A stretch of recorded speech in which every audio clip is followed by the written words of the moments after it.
সমাধান চাও যদি জীবনে মরণে ফিরে যাও খুঁজে নাও চোখ রাখো কোরআনে if you want the solution this dunya and akhirah go back have a look to the holy Quran أعوذ بالله من الشيطان الرجيم بسم الله الرحمن الرحيم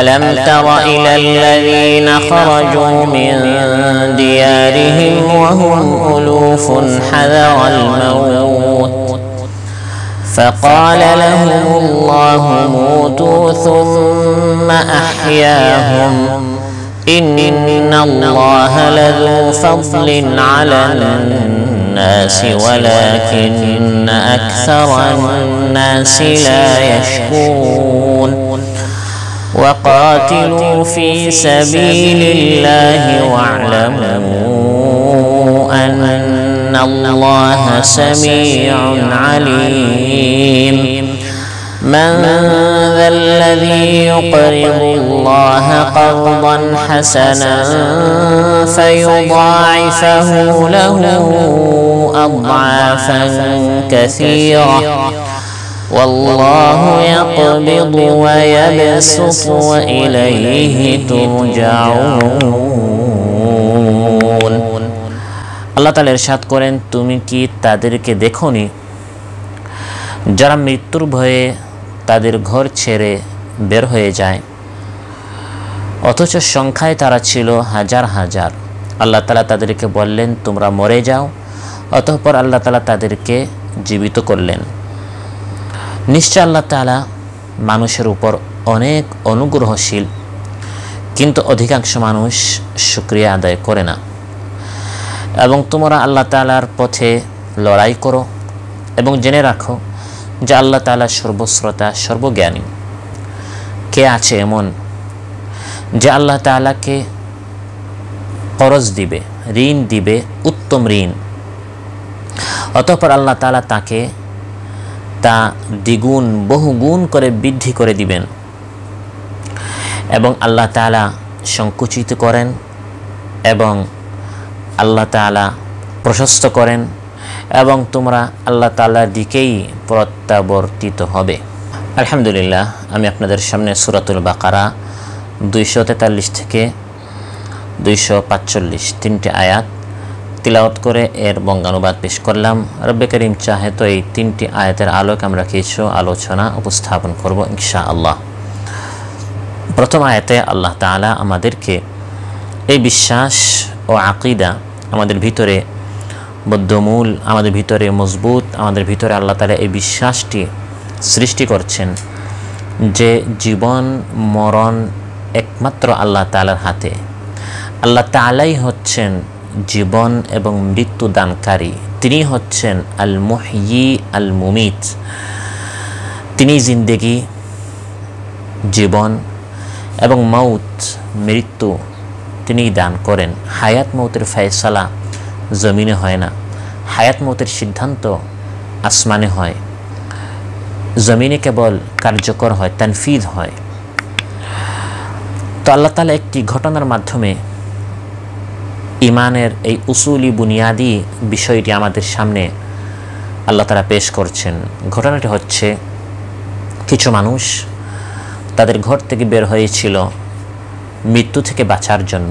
সংখ্যায় তারা ছিল হাজার হাজার, উলুফ জামউ আলফ, হাজারের বহু বচন, আলাফ, উলুফ, অনেক তাদের সংখ্যা ছিল, অনেক হাজার, কয়েক হাজার।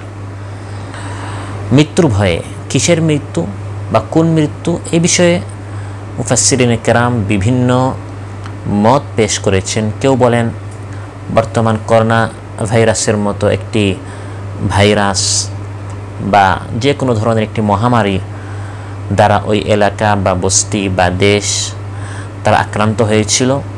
তো সেই মহামারী থেকে বাঁচার জন্য তারা তাদের এলাকা ছেড়ে খারাজু মিন দিয়ারিহিম, তারা মৃত্যুর ভয়ে তাদের ঘর বাড়ি এলাকা বস্তি ছেড়ে তারা অন্যত্র বের হয়ে গেল।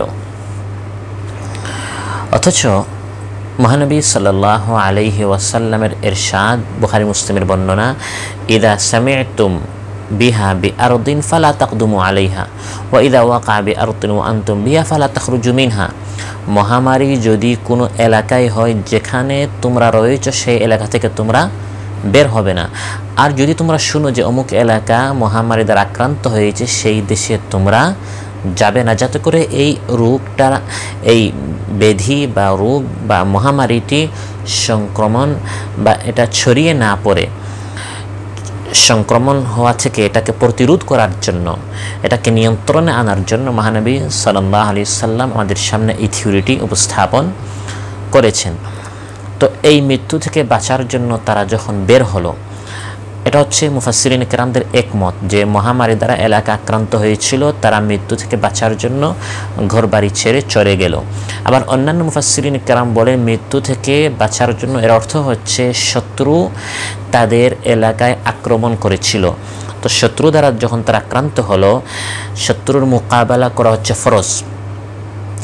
এমনি জিহাদে অংশগ্রহণ করা এটা হচ্ছে ফরদ কিফায়া, একদল ইমানদার তারা জিহাদ পালন করবে, অন্যান্যরা ইসলামের অন্যান্য যে বিধানগুলো রয়েছে প্রতিষ্ঠা করার সেগুলো নিয়ে তারা ব্যস্ত থাকবে। কিন্তু যখন মুসলিম এলাকা এর উপর শত্রু আক্রমণ করে বসবে তখন আর জিহাদ ফরদে কিফায়া নয়, ফরদে আইন হয়ে যায়। প্রত্যেক ব্যক্তির উপর নিজেকে বাঁচানো, নিজের দেশ বাঁচানো, রক্ষার জন্য ময়দানে ঝাঁপিয়ে পড়া ফরজ হয়ে যায়।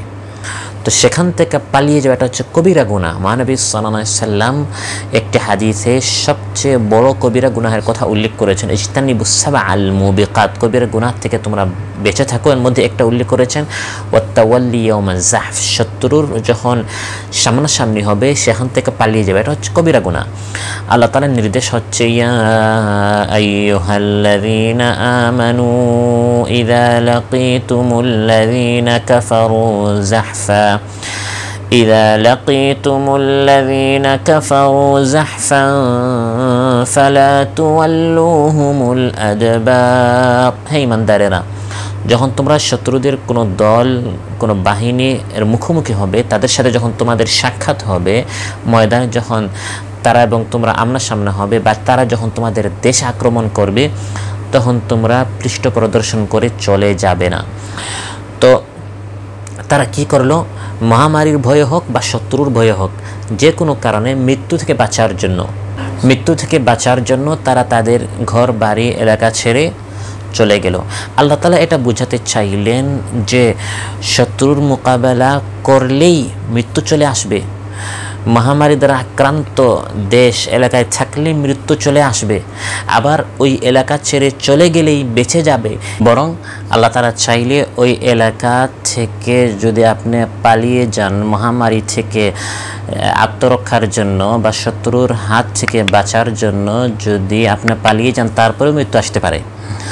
আবার সেই এলাকা থাকলে মৃত্যু থেকে বান্দা বাঁচতে পারে, কারণ জীবন মরণ আল্লাহ তাআলার হাতে। এটা প্রমাণিত করার জন্য আল্লাহ তাআলা কি করলেন?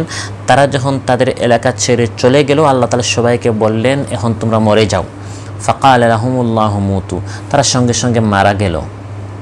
আবার আল্লাহ তাআলা এটা প্রমাণিত করার জন্য যে আল্লাহ তাআলা চাইলে তাদেরকে আবার পুনরুজ্জীবিত করতে পারেন, আল্লাহ তাআলা আবার তাদেরকে সুম্মা আহইয়াহুম পুনরুজ্জীবিত করলেন, আবার আল্লাহ তাআলা তাদেরকে জীবন দান করলেন। এই আয়াত নিয়ে মুফাসসিরিনে কেরাম বিভিন্ন যারা মুআররিখিন, যারা ঐতিহাসিক, তারা অনেক কিছু লিখেছেন যে এটা কখন হয়েছে, কোন স্থানে হয়েছে, কোন এলাকায় হয়েছে। আবার কেউ বলেন যে এখান থেকে কোনো নবী যাচ্ছিলেন, নবী দোয়া করলেন হে আল্লাহ তাদেরকে আবার আপনি জীবিত করুন, তারা জীবিত হয়েছেন। এই সকল বিষয়ে কোরআন উল্লেখ করেনি। এবং কোরআনে কারীমের ঘটনা উল্লেখ করার একটা আলাদা ভঙ্গি, কিছু উসুল রয়েছে যে কোরআন কারীম শুধু আমাদেরকে শিক্ষণীয় বিষয়গুলো তুলে ধরে। এই ঘটনা থেকে কোন কোন বিষয়ে উল্লেখ করলে আমরা সেখান থেকে আমাদের শিক্ষণীয় বিষয় রয়েছে, ইবরত উপদেশ রয়েছে, কোরআন সেগুলো উল্লেখ করে। ঘটনা কখন হয়েছে, যাদের মাধ্যমে হয়েছে তাদের নাম কি, ঠিকানা কি, কখন তারা মৃত্যুবরণ করেছেন, তাদের জন্মগ্রহণ তারা কখন করেছেন, এই সকল বিষয় কোরআন কারীম উল্লেখ করে না। যা সাধারণত আমরা একটা ঘটনা যখন পড়ি, বিভিন্ন লেখকরা যখন লিখে, তারা যে ভঙ্গিতে লিখে কোরআন কারীম সে ভঙ্গিতে বা সে সিস্টেমে ঘটনা উল্লেখ করে না। সেজন্য সূরাতুল কাহফে আসহাবুল কাহফের ঘটনা যখন আল্লাহ তাআলা উল্লেখ করেন, ঘটনা উল্লেখ করার সময় আল্লাহ তাআলা 3 বার এই কথা বলেছেন যে মানুষ মূল আসহাবুল কাহফের ঘটনার শিক্ষা বাদ দিয়ে আনুষঙ্গিক অন্যান্য বিষয় নিয়ে মানুষ ব্যস্ত, অথচ এই সকল বিষয় আল্লাহ তাআলা জানেন, জেনে শুনেও আল্লাহ তাআলা উত্তর এই ঘটনার মধ্যে উল্লেখ করেননি, কারণ এগুলো জেনেও কোনো লাভ নাই। ইলমুল লা ইয়ানফা জাহলুন লা ইয়াদুর, জেনেও লাভ নাই, না জানলে কোনো ক্ষতি নাই।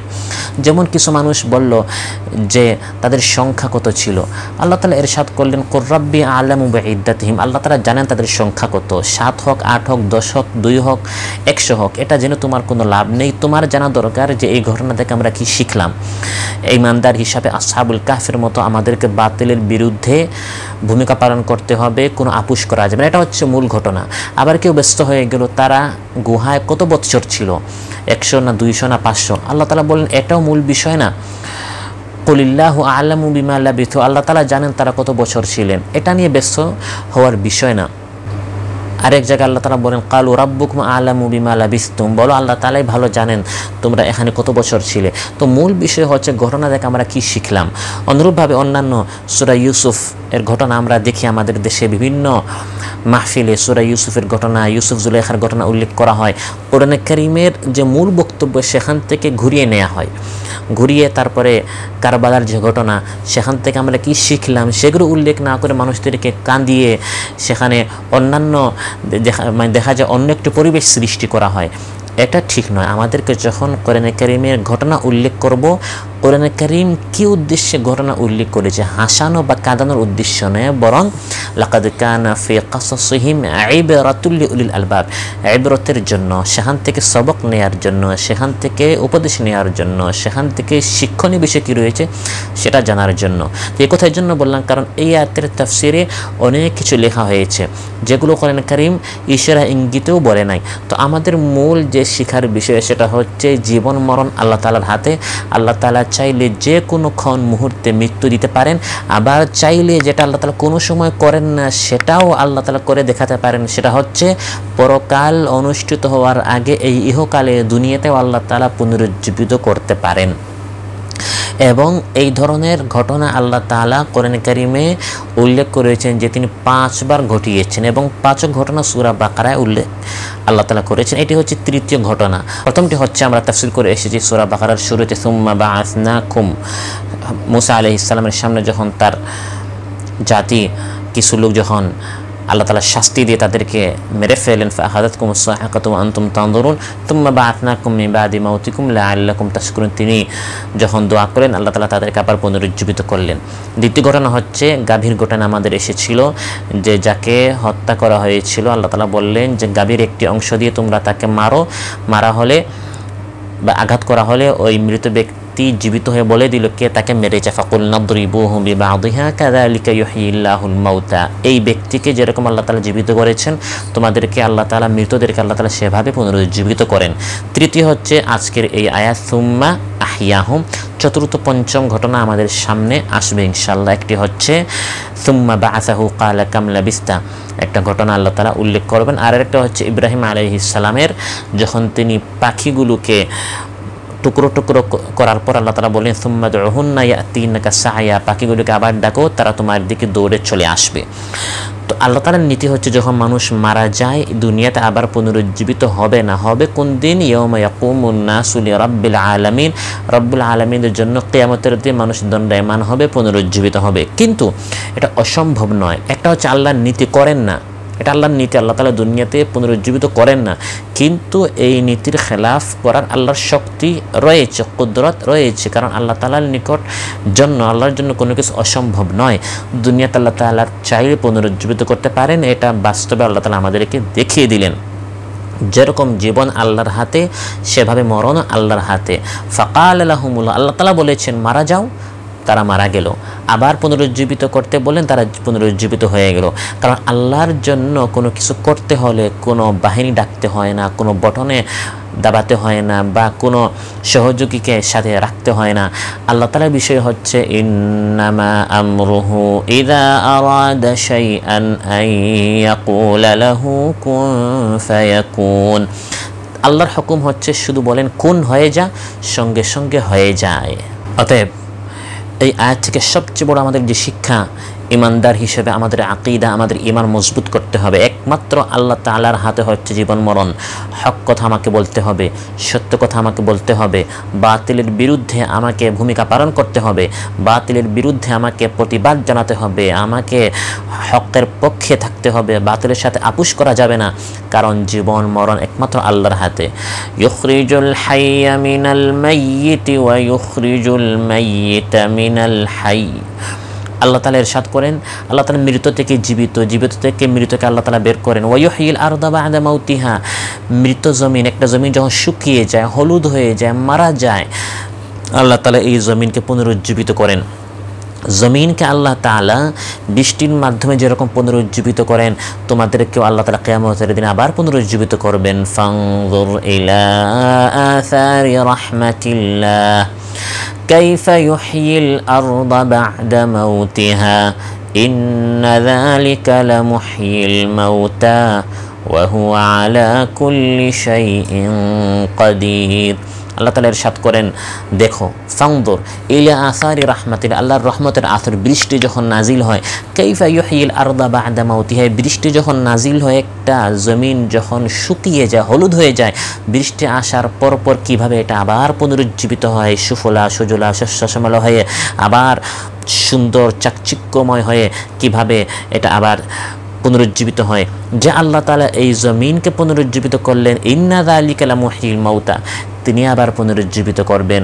অতএব আল্লাহ তাআলা হচ্ছেন তিনি যিনি আমাদেরকে সৃষ্টি করেছেন, রিজক দিচ্ছেন, আমাদেরকে জীবন দিয়েছেন, আবার আমাদেরকে মৃত্যু দিবেন, আবার আমাদেরকে পুনরুজ্জীবিত করবেন। আল্লাহুল্লাযী খালাকাকুম সুম্মা রাযাকাকুম ثم رزقكم ثم يميتكم ثم يحييكم هل من شركائكم من يفعل من ذلكم من شيء سبحانه وتعالى عما يشركون। আল্লাহ হচ্ছেন তিনি যিনি তোমাদেরকে সৃষ্টি করেছেন, রিজক দিয়েছেন, অতঃপর তোমাদেরকে মৃত্যু দিবেন, মৃত্যুর পর আবার তোমাদেরকে পুনরুজ্জীবিত করবেন। হে মানুষ, আল্লাহ তাআলাকে বাদ দিয়ে তোমরা যাদেরকে ডাকো, হাল মিন শুরাকাইকুম মান ইয়াফআলু মিন যালিকুম মিন শাই, যে মাজারে গিয়ে তোমরা সাজদা করেছো, যে দুর্গায় দরগায় মাজারে মন্দিরে যেখানে গিয়ে তোমরা অন্যান্যদেরকে আহ্বান করছো, দোয়া করছো, প্রার্থনা করছো, সন্তান চাচ্ছো, রিজক প্রশস্ত হওয়ার জন্য তোমরা আবেদন করছো, যাদের নিকট, তারা কি এই চার কাজের মধ্যে কোনো একটা করতে পারবে? তারা কি তোমাদেরকে সৃষ্টি করেছে বা রিজক দিচ্ছে বা তোমাদেরকে মৃত্যু দিবে বা তোমাদেরকে পুনরায় পুনরুজ্জীবিত করবে? তাহলে রবকে ছেড়ে তোমরা তাদের নিকট কেন যাচ্ছ? সুবহান, আল্লাহ তাআলা পবিত্র, আল্লাহ তাআলা অনেক উঁচু। ওয়া তাআলা আম্মা ইউশরিকুন, তোমরা যে সকল শিরিক করেছো, মানুষ যা শিরিক করেছে, আল্লাহ তাআলা তাহাতে অবশ্যই পবিত্র। অতএব আল্লাহ তাআলা অত্যন্ত সুন্দর ভঙ্গিতে বলছেন কিভাবে মানুষ সে রবকে ভুলে যায় যিনি তাদেরকে মৃত্যু দেওয়ার পর আবার পুনরুজ্জীবিত করবেন। কাইফা তাকফুরুনা বিল্লাহি ওয়া কুনতুম আমওয়াতান ফাআহইয়াকুম সুম্মা ইউমীতুকুম সুম্মা ইউহয়ীকুম সুম্মা ইলাইহি তুরজাউন। কিভাবে হে মানুষ আল্লাহ তাআলাকে অস্বীকার করো, আল্লাহ তাআলার সাথে কুফরি করো, অথচ তোমাদের কোনো অস্তিত্ব ছিল না, অস্তিত্বহীন তোমরা ছিলে। সেই অনস্তিত্ব থেকে আল্লাহ তাআলা তোমাদেরকে অস্তিত্ব দিলেন, আহইয়াকুম, অতঃপর তোমাদেরকে মৃত্যু দিবেন, আবার পুনরুজ্জীবিত করবেন, তোমাদের সবাইকে আল্লাহর দিকে প্রত্যাবর্তন করতে হবে। অতএব এই আয়াত থেকে সবচেয়ে বড় যে আমাদের শিক্ষা, মৃত্যু থেকে পালাবার কোনো পথ নেই, রাস্তা নেই। হায়াত মৌত, জীবন মরণ একমাত্র আল্লাহ তাআলার হাতে। যখন আল্লাহর হুকুম আসবে তখন মৃত্যু চলে আসবে। আমি যতই পালাবার চেষ্টা করি না কেন, মূলত মৃত্যুর সাথে আমার সাক্ষাৎ হবেই।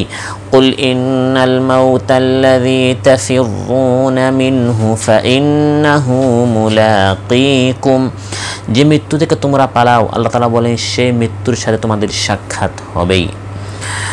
এই ঘটনা বলার পর আল্লাহ তাআলা বলেন, আল্লাহ তাআলা তোমাদের যে সুযোগ দিচ্ছেন, অবকাশ দিচ্ছেন, সময় দিচ্ছেন, এটা হচ্ছে আল্লাহর পক্ষ থেকে অনুগ্রহ। আল্লাহ তাআলা চাইলে এখনই এই যে ঘটনা উল্লেখ করা হয়েছে, ঘটনার মতো হে শ্রবণকারীরা, তোমাদেরকেও আল্লাহ তাআলা এখনই মেরে ফেলতে পারতেন, কিন্তু মৃত্যু দিচ্ছেন না কেন? এটা অনুগ্রহ, ফাদল, ইহসান আল্লাহর পক্ষ থেকে। এছাড়া আরও অনেক ইহসান রয়েছে। ইন্নাল্লাহা লাযু ফাদলিন আলান নাস, নিশ্চয় আল্লাহ তাআলা মানুষের উপর অনুগ্রহ করেন, ইহসান করেন, দয়া করেন, মেহেরবানি করেন। আল্লাহর ইহসানের শেষ নেই। আল্লাহ তাআলা এটা বলেন লাযু ফাদলিন আলাল মুমিনিন, শুধু ইমানদারদের উপর, আলান নাস সকল মানুষের উপর ইহসানের অনুগ্রহের তো শেষ নাই। ওয়া ইন তাউদ্দু নি'মাতাল্লাহি লা তুহসুহা, আল্লাহর নিয়ামত যদি তোমরা গণনা করা শুরু করো, গণতে গণতে জীবন শেষ হয়ে যাবে। নিয়ামত সমার করা গণা শেষ হবে না।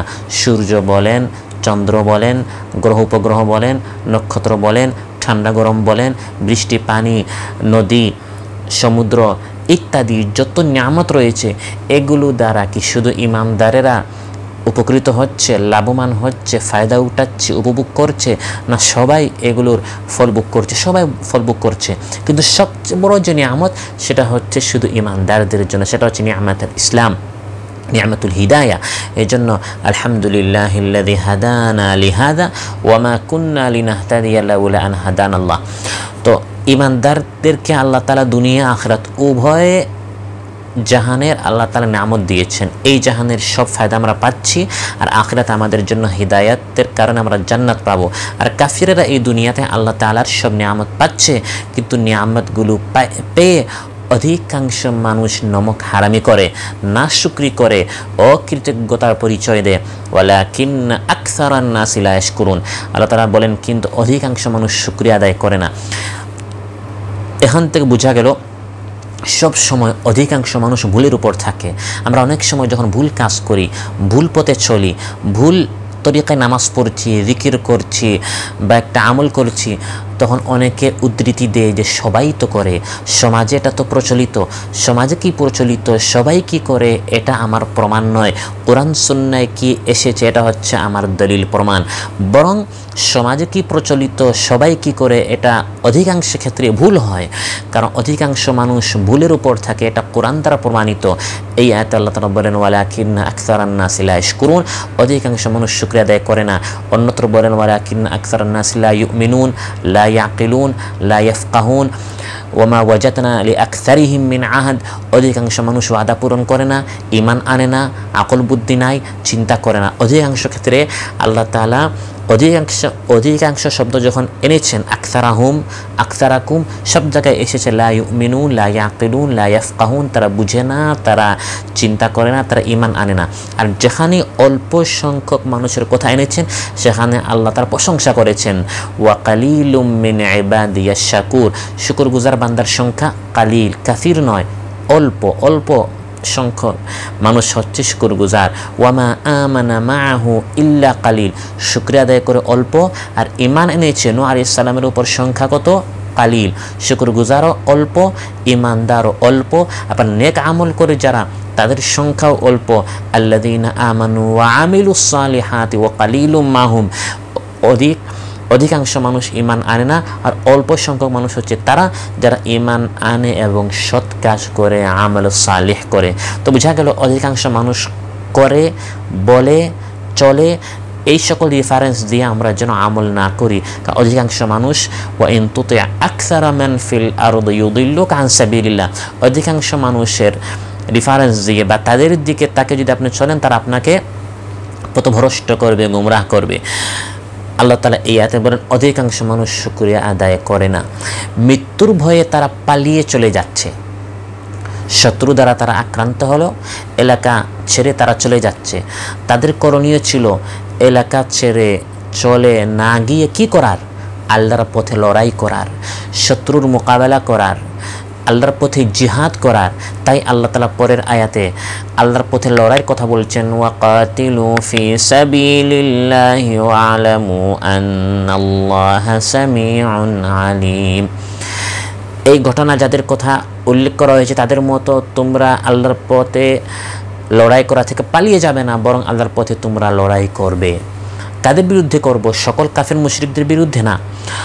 আমরা তাফসীর করে এসেছি আগে, আল্লাহ তাআলা সূরা বাকারা বলে দিয়েছেন তাদের বিরুদ্ধে লড়াই করবে যারা তোমাদের বিরুদ্ধে লড়াই করবে।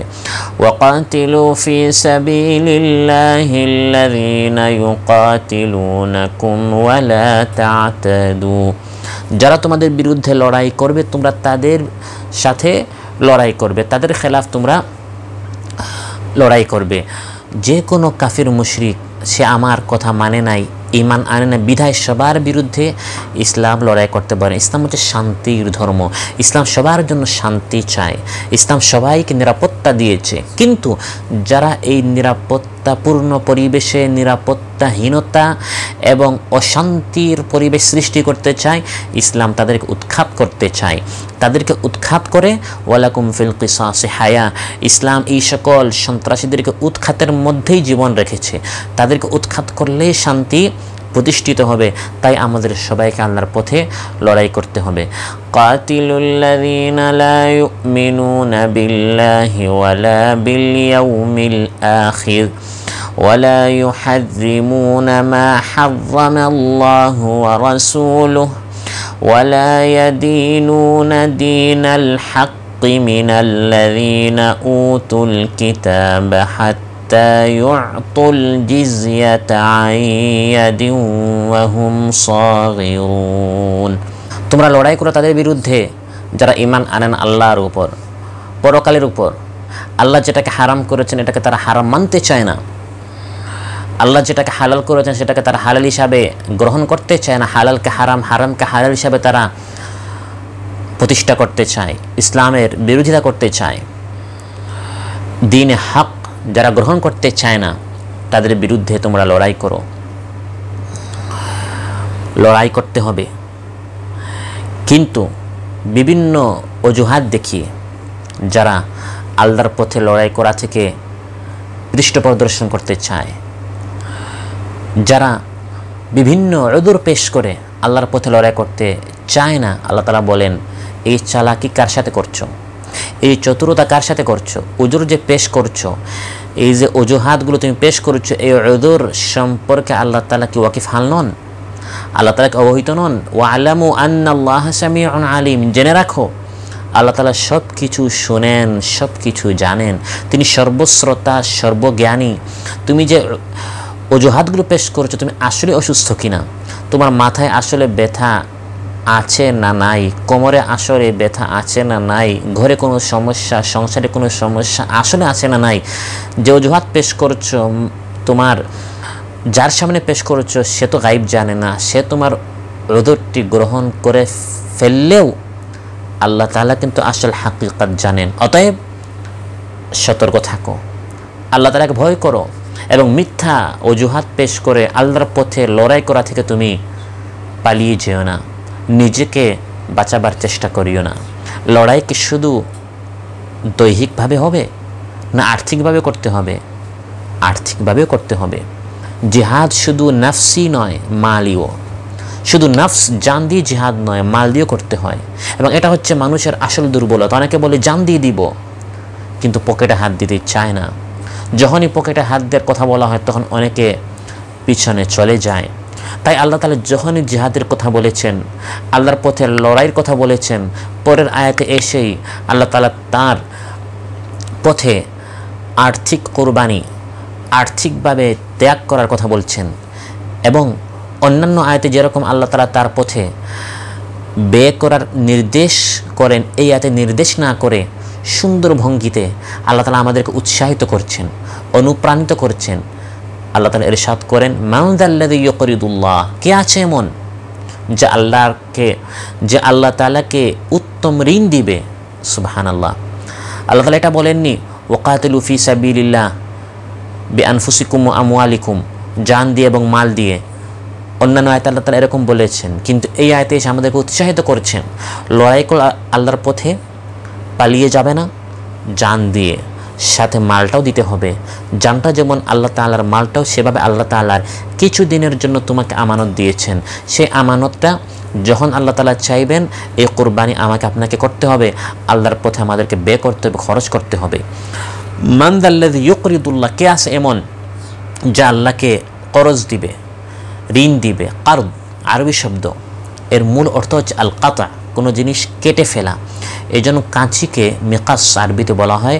এটাকে বিশুদ্ধ বা আরও সুন্দর আরবিতে বলা হয় আল মিকরাদ, কারণ এই মিকরাদ বা মিকাস জিনিস দ্বারা কার্দ করা হয়, কাটা হয়, কাপড় কাটা হয় বা কোনো জিনিস কাঁচি দ্বারা কাটা হয়। কার্দকে, ঋণকে এজন্য কার্দ বলা হয় কারণ ইকতাতাতু জুজআন মিন মালি, আপনি আপনার টাকা পয়সার কিছু অংশ কেটে, অর্থাৎ কিছু অংশ আপনি আলাদা করে সেটা আপনি দিচ্ছেন, যাকে আপনি ঋণ দিচ্ছেন আল্লাহ তাআলা বা কোনো বান্দাকে যখন আমরা কারদে হাসানা দেই সেটা আপনি আপনার টাকা থেকে কাতয়া করেন, আলাদা করেন, সেজন্য এটাকে বলা হয় কার্দ। আল্লাহ তাআলা বলেন, কে আছে এমন যা আল্লাহ তাআলার পথে ব্যয় করবে, এবং আল্লাহর পথে ব্যয় করার অর্থই হচ্ছে আল্লাহ তাআলাকে কারদ দেওয়া, আল্লাহ তাআলাকে ঋণ দেয়া, এবং সেটা হচ্ছে উত্তম ঋণ। দুনিয়াতে আপনি যখন কাউকে দেন, কত মানুষ আমরা তাদেরকে বিশ্বাসী মনে করে দিয়ে থাকি, কিন্তু ফেরত নেয়ার সময় কত টালমাটাল, কত দেখা যায় আমাদেরকে কষ্ট পেতে হয় তাদের কাছ থেকে নিজের হকটা ফেরত পেতে। আল্লাহ তাআলা বলেন, আল্লাহ তাআলার সাথে কারদান হাসানা, উত্তম কার্দ, আল্লাহ তাআলা কোনো ওয়াদা খেলাফি করবেন না। আল্লাহ তাআলা তোমাদেরকে এর পরিবর্তে অনেক দিবেন, ফায়ুদাইফাহু লাহু আযআফান কাসীরা, অনেক অনেক অনেক গুণ বৃদ্ধি করে আল্লাহ তাআলা এই ঋণটা তোমাদের নিকট ফেরত দিবেন।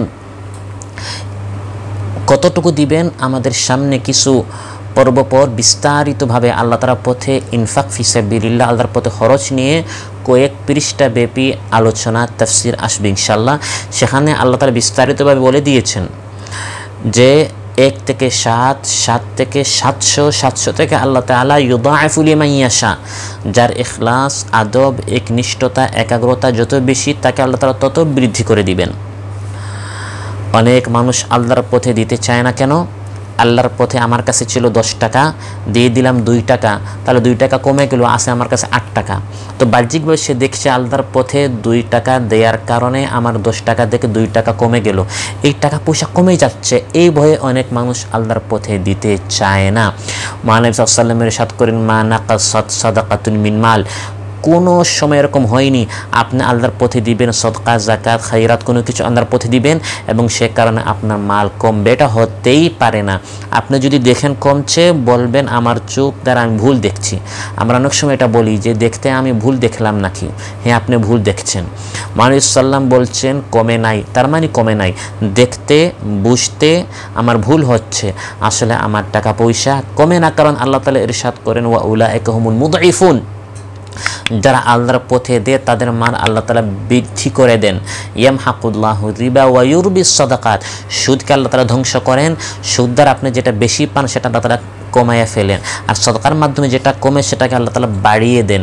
তো আসলে বাড়ে, বৃদ্ধি পায়, বরকত হয়, কিন্তু আমরা বুঝি না বিষয়টা হচ্ছে তাই। আল্লাহ তাআলা কোনো সময় আল্লাহর পথে দেওয়ার কারণে কমে না, আর কমে যাচ্ছে, শেষ হয়ে যাচ্ছে, এই ভয়টা শয়তান দেখায়। আশ-শাইতানু ইয়াইদুকুমুল ফাকর, আল্লাহ তাআলা ইরশাদ করেন, শয়তান তোমাদেরকে অসচ্ছলতা, দরিদ্রতা, গর্বতির, ফাকর, মাসকানা, এগুলো ভয় দেখায়। আল্লাহর পথে দিও না, দিলে শেষ হয়ে যাবে। আল্লাহ তাআলা ইরশাদ করেন, তুমি যে আল্লাহর পথে দিচ্ছ না, তোমার আকীদা বিশ্বাস কি? দিলে কমে যাবে, না দিলে তোমার সম্পদ সঞ্চয় বা তুমি একটু জমা করে রাখতে পারবে না। শুনো, ওয়াল্লাহু ইয়াকবিদু ওয়া ইয়াবসুতু, মূল টাকা পয়সা, অর্থ সম্পদ, যে কোনো জিনিস, এটাকে সংকীর্ণ বা প্রশস্ত করার মালিক হচ্ছেন আল্লাহ তাআলা। আল্লাহর পথে দিলে কমবে, না দিলে বাড়বে, বিষয়টা এরকম নয়। দিলে আল্লাহ তাআলা বরকত দিবেন, না দিলে আপনি দেখছেন 2 টাকা দেই নাই, আমার কাছে 10 টাকা রয়ে গেছে, কিন্তু অন্যদিকে বড় বিপদ আপদ মুসিবত দ্বারা 2 টাকা নয় আরও 60 টাকা আল্লাহ তাআলা ব্যয় করাইয়া ফেলতে পারেন, যে আমরা বাস্তবে দেখি। হঠাৎ কিডনি নষ্ট হয়ে গেল, মাদ্রাসে দৌড়াদৌড়ি করতে করতে আপনার সারা জীবনের ইনকাম 40-50 লক্ষ টাকা চলে গেল, যা আপনি সঞ্চয় করেছেন তার থেকে কয়েক গুণ বেশি হাসপাতালে চলে গেল। হঠাৎ ব্রেন স্ট্রোক হলো, হঠাৎ হার্ট অ্যাটাক হলো। তাও যদি নিজের হয়, অনেক সময় নিজেকে সান্ত্বনা দেয়া যায়, যাক আমি অসুস্থ হয়েছি, আমার নিজের উপর টাকাটা খরচ হলো, যদিও সারা জীবনের ইনকাম শেষ হলো, তাও নিজের উপর। কিন্তু অনেক সময় আক্ষেপ, আফসোস হয় যে সারা জীবনের ইনকাম দ্বারা নিজে উপভোগ করলো না, অসুস্থ হলো স্ত্রী বা সন্তান বা অন্য কেউ, ওই অন্য যে কেউ হলো তার চিকিৎসা করাতে করাতে নিজের সব ইনকাম শেষ হয়ে গেল, আল্লাহর পথেও দেয় নাই, সব কিছু চলে গেল, তাও নিজের জন্য নয়, অন্যের জন্য। অতএব টাকা পয়সা সঞ্চয় করলেই থেকে যাবে, বিষয়টা এরকম নয়। রাখার মালিক আল্লাহ, এই টাকাকে সংকুচিত করার বা প্রশস্ত করার মালিক হচ্ছেন আল্লাহ সুবহানাহু ওয়া তাআলা। অনেক সময় দৈহিক বিপদ আপদ, আর্থিক বিপদ আপদ, আপনার জমির দলিল হেরে গেল বা দখল হয়ে গেল বা আপনার ধন সম্পদ চুরি হয়ে গেল, বিভিন্ন কারণে ওখানে মানুষের উপর বিভিন্ন বিপদ আপদ মুসিবত আসে, যা সঞ্চয় করে জমা করে সব ধ্বংস হয়ে যায়, নষ্ট হয়ে যায়। অতএব এই বিশ্বাস রাখা যাবে না যে টাকা পয়সা আল্লাহর পথে না দিলে টাকা পয়সা জমে থাকবে না।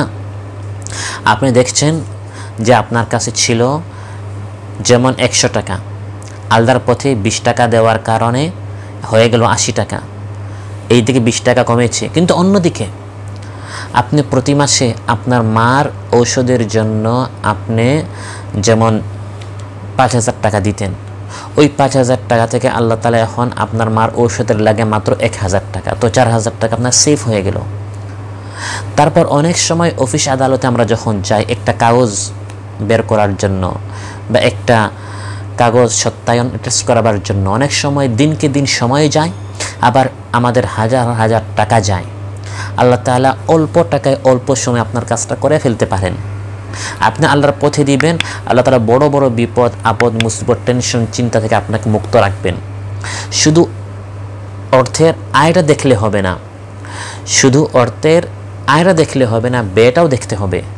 হতে পারে আয় আল্লাহ তাআলা বৃদ্ধি করাবেন না, কিন্তু ব্যয়ের খাত আল্লাহ তাআলা কয়েকটা লিক বন্ধ করে দিবেন। তো ব্যয় যদি বন্ধ হয়ে যায়, আপনার কষ্টে অর্জিত টাকাটা আপনার কাছে সেফ রয়ে গেল। অতএব আল্লাহু ইয়াকবিদু ওয়া ইয়াবসুত, আল্লাহ তাআলা যাকে চান তার রিজিক প্রশস্ত করে দেন, যাকে চান তার রিজিক আল্লাহ তাআলা সংকীর্ণ করে দেন। এবং আল্লাহর পথে দেও বা না দেও, জিহাদ করো বা না করো, সব কিছুর হিসাব একদিন দিতে হবে, কারণ ওয়া ইলাইহি তুরজাউন। আয়াতের শেষে আল্লাহ তাআলা বলেন একদিন সবাইকে আল্লাহ তাআলার দিকে ফিরে আসতে হবে। সেদিন কবিরা সগীরা, প্রকাশ্য প্রকাশ্য, কে কোথায় কি করেছে না করেছে, দেখেছে শুনেছে ভেবেছে চলছে, সব কিছুর হিসাব বান্দাকে আল্লাহ তাআলার নিকট দিতে হবে। আল্লাহ তাআলা আমাকে আপনাকে সবাইকে আজকের আলোচ্য 3টি আয়াতের উপর আমল করার তৌফিক দান করুন। আসসালামু আলাইকুম ওয়া রাহমাতুল্লাহি ওয়া বারাকাতুহু। মরণে ফিরে যাও, খুঁজে নাও চোখ রাখো কোরআনে। If you want the solution this dunya and akhirah, go back, have a look to the holy Quran.